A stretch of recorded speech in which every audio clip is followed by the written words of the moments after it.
మూవీలో బాస్ అక్కినే నాగార్జున హీరోగా ఆష్కా రంగనాథ్ హీరోయిన్ గా విజయ్ పిన్ని డైరెక్షన్ లో వస్తున్న లేటెస్ట్ మూవీ నా సౌమిరంగా. ఈ మూవీలో అల్లరి నరేష్, రాజ్ తరుణ్లు కీ రోల్స్ లో అయితే నటించారు. నా సౌమిరంగా మూవీ అయితే జనవరి 14న థియేటర్స్ లో గ్రాండ్ గా రిలీజ్ కాబోతుంది. ఇదిలా ఉంటే ఇప్పటికే యూఎస్ఏలో నా సౌమిరంగా మూవీకి సంబంధించి ప్రీమియర్స్ అయితే వేశారు చిత్ర యూనిట్ అయితే. ఇక యూఎస్ఏ ప్రీమియర్స్ నుంచి మూవీకి పాజిటివ్ టాక్ అయితే వస్తుందండి. మూవీలో నాగార్జున, అల్లరి నరేష్, రాజ్ తరుణ్లు ముగ్గురు కూడా మంచి స్నేహితులుగా వాళ్ళు చేసే సందడి అయితే మామూలుగా ఉండదట. ఇక నాగార్జున అయితే ఈ మూవీకి ప్లస్ పాయింట్ అని అంటున్నారు. చెప్పాలంటే నాగార్జున ఈ మూవీకి ప్రాణం పోసారని అంటున్నారు. ముఖ్యంగా సినిమాలో నాగార్జున, రాజ్ తరుణ్, అల్లరి నరేష్ మధ్య వచ్చే కామెడీ సీన్స్ అయితే చాలా బాగుంటాయట. ఇక హీరోయిన్ గా ఆష్కా రంగనాథ్ ఈ మూవీకి మరో ప్లస్ అని అంటున్నారు.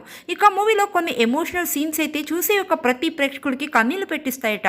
Background music బాగుందట. ఇక సాంగ్స్ కూడా పర్వాలేదని అంటున్నారు. ఇక అలాగే నాగ్, ఆష్కా మధ్య వచ్చే లవ్ సీన్స్ అయితే అందరినీ ఆకట్టుకుంటాయట. ఈ మూవీ ఓర్ మాస్ మూవీయే కాదు, ఒక క్లాసిక్ లవ్ స్టోరీ అని అంటున్నారు. ఇక మరికొద్ది గంటల్లో తెలుగు రాష్ట్రాల్లో రిలీజ్ కాబోతున్న నా సౌమిరంగా మూవీకి ఎలాంటి టాక్ వస్తుందో చూడాలి మరి.